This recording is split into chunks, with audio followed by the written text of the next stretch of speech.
tomorrow on CBS.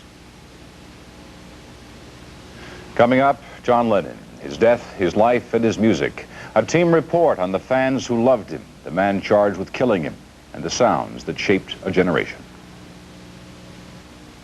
Hanukkah greetings from Channel 2.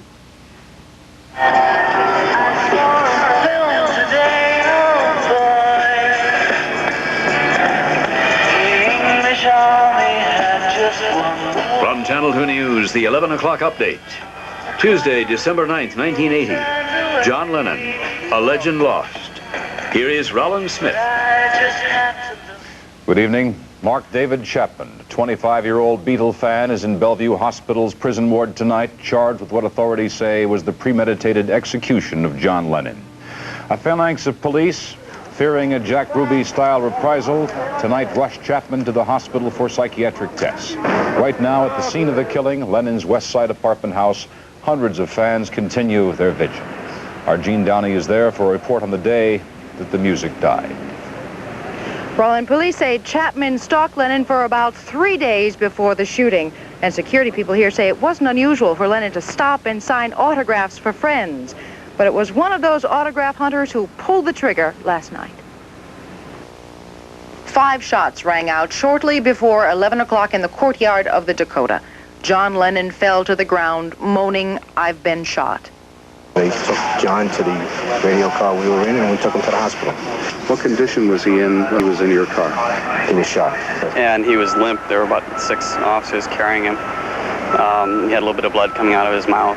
It wasn't the first time Lennon saw his accused attacker in this incredible photograph taken earlier yesterday by Paul Gorish. You can see Lennon signing an autograph for 25-year-old Mark Chapman, the man charged with firing the gun that killed the former Beatle. Police rushed Lennon to the emergency room at Roosevelt Hospital, but it was too late. As the news spread, fans start to gather here quite spontaneously, and then the doctor confirms, yes, John Lennon brought here at 11 o'clock. He was dead on arrival. Doctors say death came almost immediately. There was a significant injury of the major vessels inside the chest, which caused a massive amount of blood loss, which probably resulted in his death. Did he lose consciousness right away, do you think, from the... I'm certain that he was dead at the moment that the first shots hit his body. John's wife, Yoko, pleaded with doctors and police, begging them to tell her that it wasn't true, that he'd be all right. But efforts to revive him were futile. John and Yoko spent their last night together in a recording session. Michelle? A question on everyone's mind tonight is, what kind of a person is Mark David Chapman? Is there anything in his background to warn that he might kill the music star he apparently idolized? Chris Borgen tried to find some answers. Well, on arraignment, the district attorney called Mark Chapman cool, calm, calculated, who with deliberation and with premeditation assassinated John Lennon. Chapman's lawyer said no. Chapman was suicidal, he said, not able to understand or communicate anything about last night. He wanted a psychiatric evaluation. I asked for a psychiatric evaluation because if a defendant is unable to fully appreciate what's going on in court and can't fully communicate on a rational level with his attorney, then he's not really getting a fair shake. The judge granted the request to remand Chapman to Bellevue Hospital for a psychiatric examination. But for those who knew Chapman in Hawaii, where he had worked in the hospital printing shop, Chapman was remembered merely as a nice, quiet guy. He did his job well, faithfully, sometimes even beyond what we asked him to do. He'd come up with even more creative suggestions than maybe what we had given to him. He just was just a good guy. The same was true for those who knew him at Columbia High School in Decatur, Georgia. Chapman, the rock guitarist who idolized John Lennon, even to the way Lennon dressed. He wore the army jackets and maybe got a little bit on the rough side. If not rough behavior-wise, rough looking anyway. In trying to draw a picture of Chapman, you have only splashes of color. Arriving in Hawaii late 1976, getting married, living in this condominium complex. Last job as a security guard in the complex. On quitting the job, mysteriously signing his name first as John Lennon, then crossing it out. Before leaving Hawaii some 6 weeks ago, he applied for, and with no criminal record, was allowed to buy a gun. The same gun, police allege, which was used to kill Lennon. Mark Chapman arrived in New York City in the latter part of October, around the 25th or the 27th. He had looked, he stayed here at the Wall of Astoria for one night. It was his habit, he had said, to stay at the best hotel for at least one night before he moved on to a YMCA. From the West Side YMCA to a Midtown hotel last night to the Dakota and the shooting of John Lennon. Did he come to New York to meet John Lennon? I can't go into that at this point. Did he come to New York to kill John Lennon? I can't go into that at this point. I'm sorry. So still no answers. Tonight, Mark Chapman is in isolation at Bellevue Hospital, waiting to undergo that psychiatric examination. The case adjourned until January 6th, at which time his lawyer says he will enter a plea of insanity. Ron? As we told you earlier, the vigil continues outside tonight on the spot where John Lennon was murdered more than 24 hours ago. Hundreds of people are there representing the millions saddened by his death. Our John Tesh is now outside the Dakota with this report. Roland, thank you. John Lennon's wife, Yoko Ono, has said that the family does not plan to have any funeral arrangements for John, the singer. She does want to have a silent vigil at another time to be announced, but as you can see here already, a vigil outside their apartment.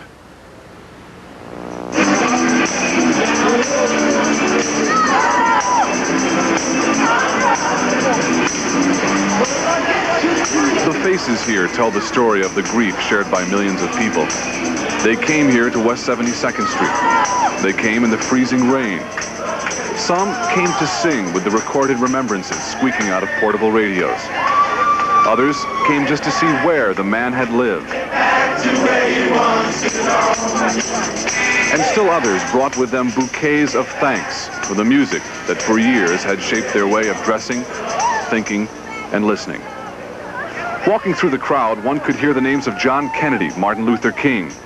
One could observe journalists searching for a way to report something they still could not understand. And in the crowd, you could hear words like senseless and hopeless. It's 1980. It's you never know when it's going to hit you. It's living for today. It makes you think about living for today, because tomorrow there'll be a shotgun in your face. Many kept their vigil here since the moment they learned of John Lennon's violent death. Some shivered through the night, buoyed up by hot coffee from a friendly coffee shop. And then there were those who, in a panic, rushed to stores to try and grab a piece of the man who could no longer make the music they had loved for so long. It's a final remembrance to him, you know. It has to, in some way, I have to pay him back for, you know, all he gave to me. Who knows what Lennon fans saw tonight as they gazed on a gate covered with flowers on West 72nd Street. Maybe it was John himself, and maybe it was a part of their childhood that last night died in a hail of bullets.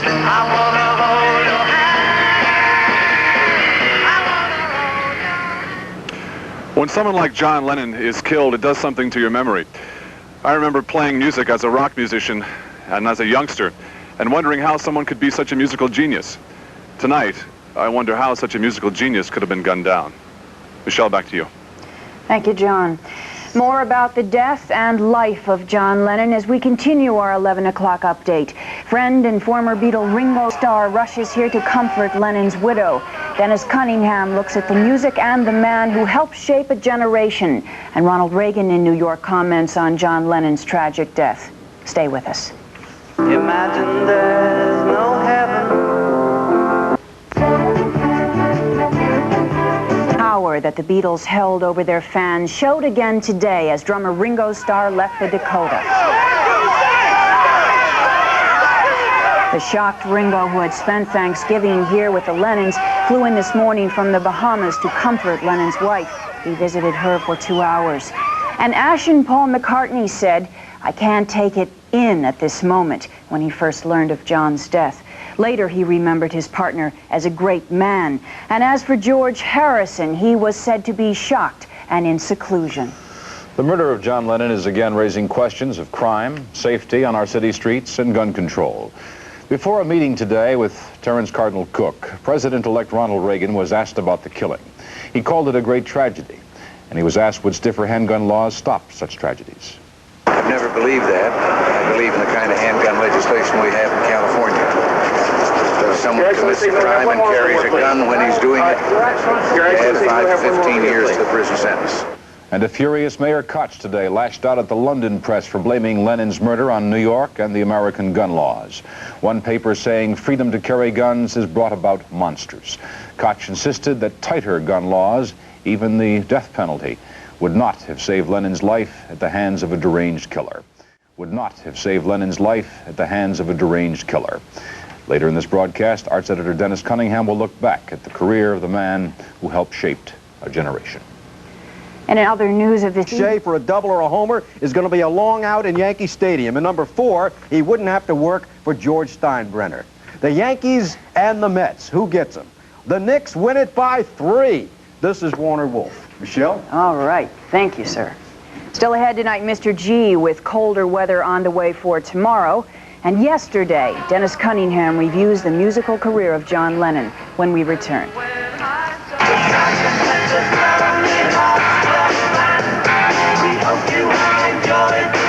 Okay, great. Well, John Lennon and the Beatles put the 60s and indeed a whole generation to music. Dennis Cunningham is here now with a look at the music and the man.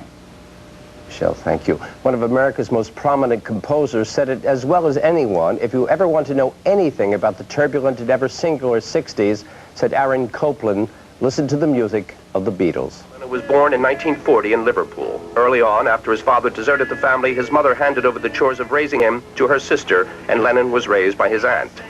The group that eventually became the Beatles, then called the Beat Boys, without Ringo Starr, had their first big break in Hamburg, Germany in 1961, after which came success in Liverpool, after which manager Brian Epstein signed on the group, signed on Ringo Starr, and what followed was a worldwide phenomenon, Beatlemania.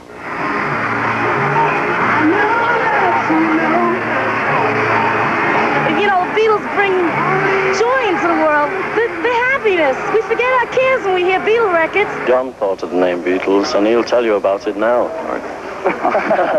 It means Beatles, doesn't it? You know, that's just a name. You know, like shoe.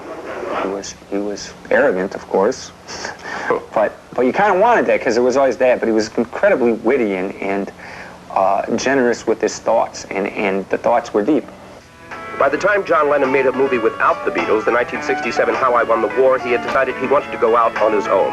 He divorced wife Cynthia, mother of his first son, in 1968, and the following year married his widow, Yoko Ono. Together they raised many an eyebrow with their lifestyle and their vigorous anti-war stance. All we are saying is give peace a chance. Let me take you down. The music of John Lennon and the Beatles remains vibrant. Music rich in creativity and diversity. Innocent music of the early days, drug culture songs, puzzling songs, mystical songs, message songs, songs from the fury of the streets to the lullaby whisper of the nursery.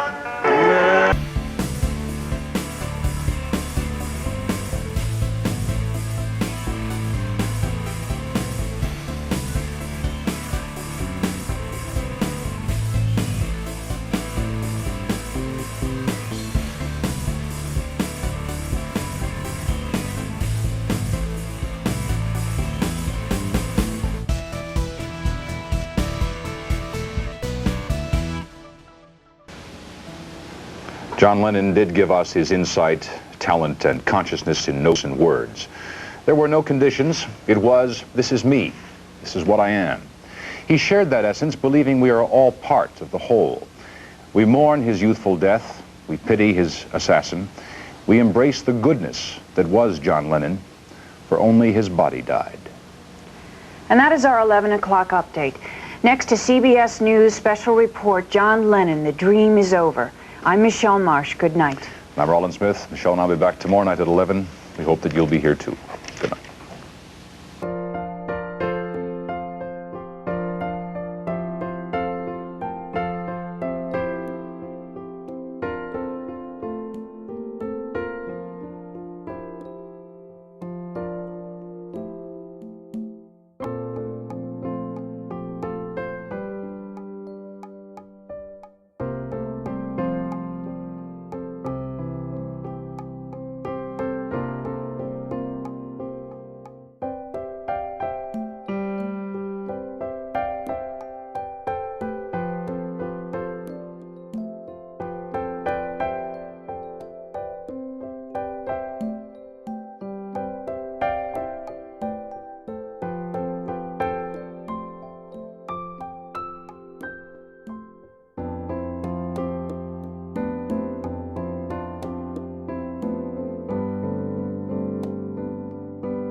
This is a CBS News special report with correspondent Charles Osgood. Last night, in the courtyard of the landmark New York City apartment building where he lived, John Lennon was shot to death as he and his wife returned home from a recording date. He's just a perfect stranger, and it happened so suddenly, so senselessly, that there was no time to smile, much less to run and hide. So John Lennon, the legendary singer, songwriter, musician, who as a member of the rock group The Beatles changed popular music and so much more, is dead at the age of 40. The world is stunned because it is acknowledged that John Lennon was not just a celebrity. He was something more important than that. On this broadcast, we will try to learn why that was true. We'll try to find out who this man really was and why his life and his work touched so many other lives. The killing of John Lennon was like something out of the 60s, the chaotic, sometimes violent decade that he came to represent. Mark David Chapman, the 25-year-old unemployed security guard who allegedly shot Lennon, has been charged with second-degree murder, the most serious possible charge under New York law. He has been placed in the psychiatric ward at the city hospital for 30 days of observation. Chapman had been able to get a handgun permit in Honolulu, where he has been living, because authorities there had no record of any previous encounters with the law. How he got that gun through airport security when he flew to New York, we do not know. There is no motive established for last night's shooting of John Lennon. Chapman did used to play the guitar. At one time he wanted to be a rock musician, reportedly. It is said Chapman was obsessed with Lennon, and at times even used Lennon's name. Hours before the shooting, Lennon stopped on his way out of the building to sign a record jacket for someone who'd been waiting and hanging around the building for the last several days. That person was Mark David Chapman. Ever since the word got out about the killing of John Lennon, people have been gathering in the front of the building where it happened to stand and stare, sometimes to sing. Friends who knew Lennon well and those who had never met him paid tribute.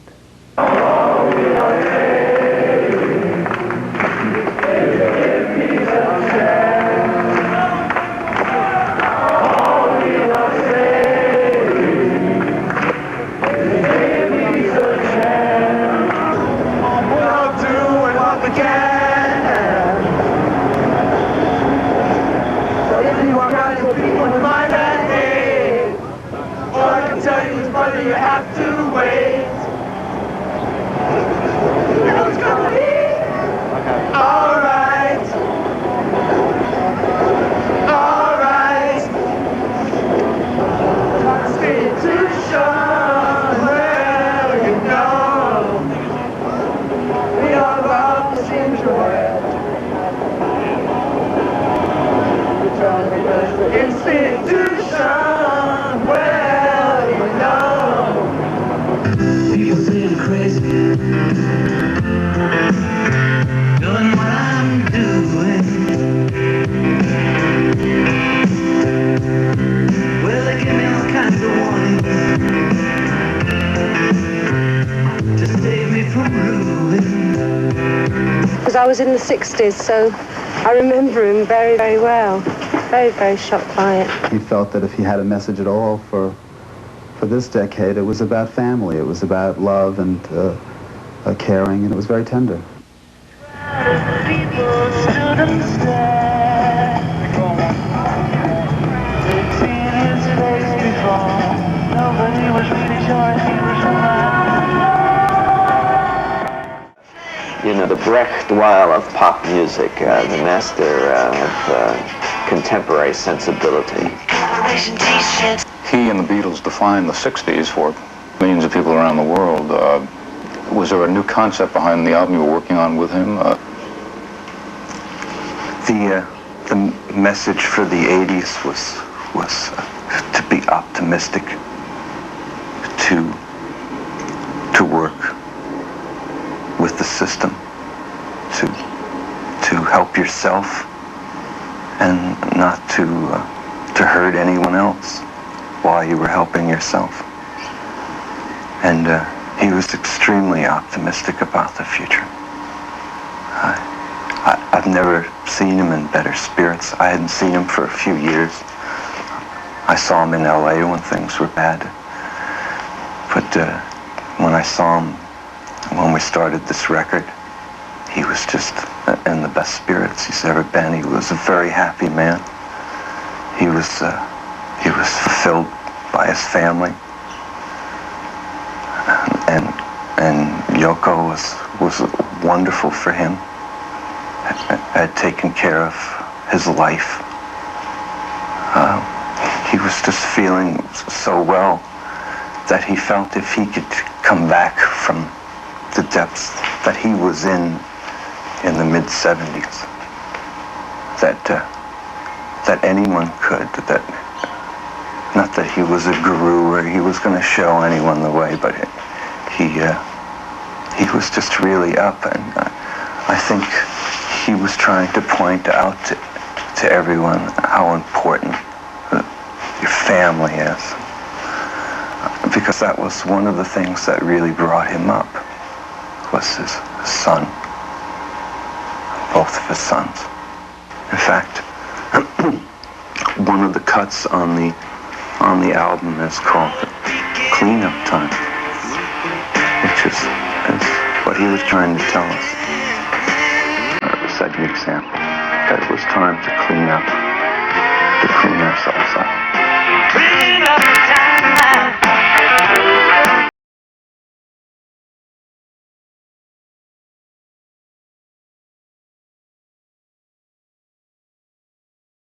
There are those people that I know who are older than I am who felt that, like all figures in rock and roll, John Lennon was a cacophonous imbecile.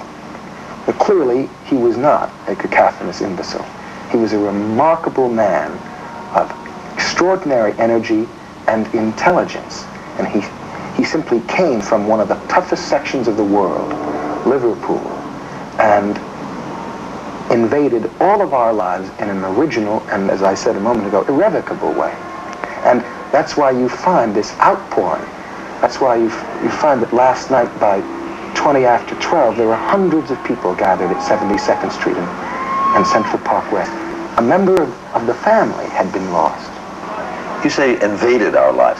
That's an interesting word. It suggests a kind of an attack. Not at all. One can invade in a tumultuous way, it seems to me, a benign way, without being aggressive. But some people obviously felt attacked by the Beatle culture and everything that went with it. And they still do. It was such a change, and obviously, legendarily, parents abhorred the whole process. Sexual promiscuity, people making love at an early age, mind-altering drugs, mescaline, acid, new terminology, new language, dropping acid. Do you have a joint bill? Well, some of the people... That's threatening when things change so drastically. And it's your children who are changing things right under your very nose in your own house. But you don't have to like it, and it may not be something that you necessarily approve of. That's what I'm saying. Precisely that. How about the rest of it, the dress and the things quite apart from the music? Well, you know, at the beginning, the Beatles were rather neat. I remember seeing them at the beginning of their elaborate and wonderful career, thinking, well, those fellows are even neater than I am. And I had preceded them just a bit. I had just begun to grow my hair a little long, and I was kind of looking over my shoulder at people and around. I had my eye out for, was this okay? I had always felt in my high school years and early college years that I was uncomfortable in my suit and in my tie. And I thought I looked ludicrous in my short hair and my crew cut. I didn't feel comfortable. I didn't feel physically or emotionally comfortable with the way I looked. And suddenly, with the 60s and the eventual late 60s, I came to a very happy moment where I could dress and look the way I felt comfortable. And rock and roll figures helped that along. They kind of confirmed what I knew all along. Aha, this is going to happen someday. John was a very conscious and self-conscious man who knew exactly what he was doing and yet had very profound intuitions and hunches he followed.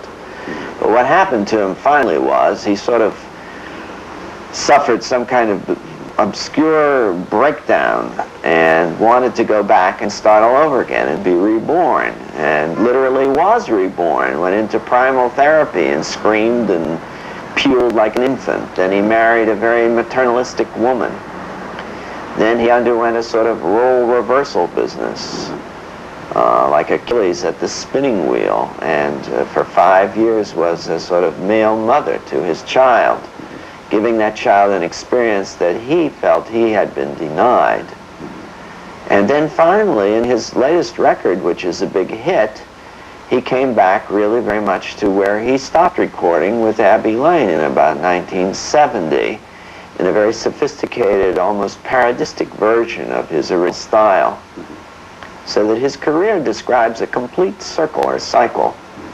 And I sometimes, that cycle represents the limits of the rock generation. It's a generation that simply could not grow up. They could complicate their adolescence to an extraordinary degree, but finally they hit sort of a bumper and bounced back to where they started. And then the only thing left was to do it all over again. You knew Lennon personally. Again, how much of this came out in the person that you knew? Wonderful man to sit and talk to. One of the very rare celebrities, perhaps the only one I've ever interviewed in a lifetime in journalism, who you could ask anything to and get a very realistic and shrewd answer with no covering up, no copping out, no excuses, no sentimentalizing, no pieties. Just tell it the way it is. A very tough kind of mind, then. Very tough kind of mind, yet a very human and genuine person, someone who hadn't achieved toughness by killing his emotions. When you look at the Beatles and Lennon, what did he bring to that? He brought the muscle. He brought the brains. He brought the sort of street smart, tough, poor boy in Liverpool attitude. He also brought a lot of the verbal wit and dexterity and the humor and the sort of extravagantly American style. He loved America. He loved New York. His love for New York is what finally did him in, because he succumbed to one of the great New York delusions, that when you come to this city, you become an anonymous, invisible presence, and you can float around and do anything, and no one will go for you.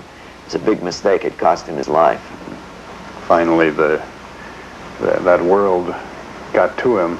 The illusion of being totally invisible in New York is one that draws people and enamors people like John of New York.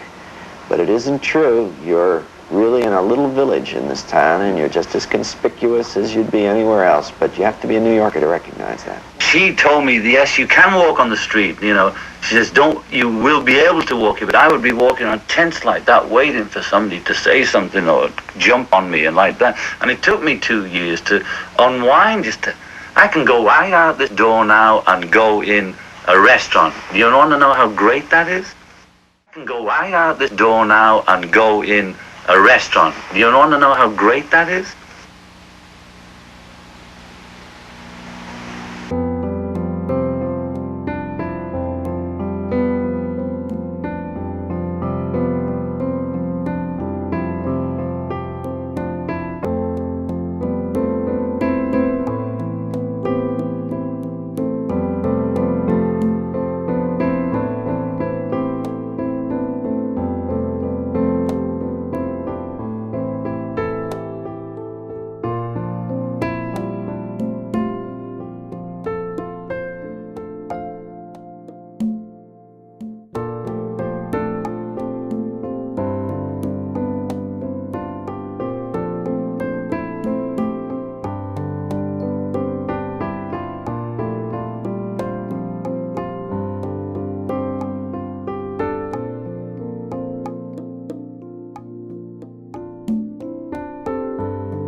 In the new world of video recorders, nobody offers more performance features than this one.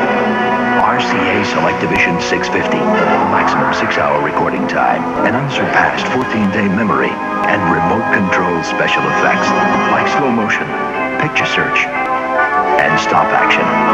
Nobody gives you more VCR than Selectivision 650. Let RCA turn your television into Selectivision.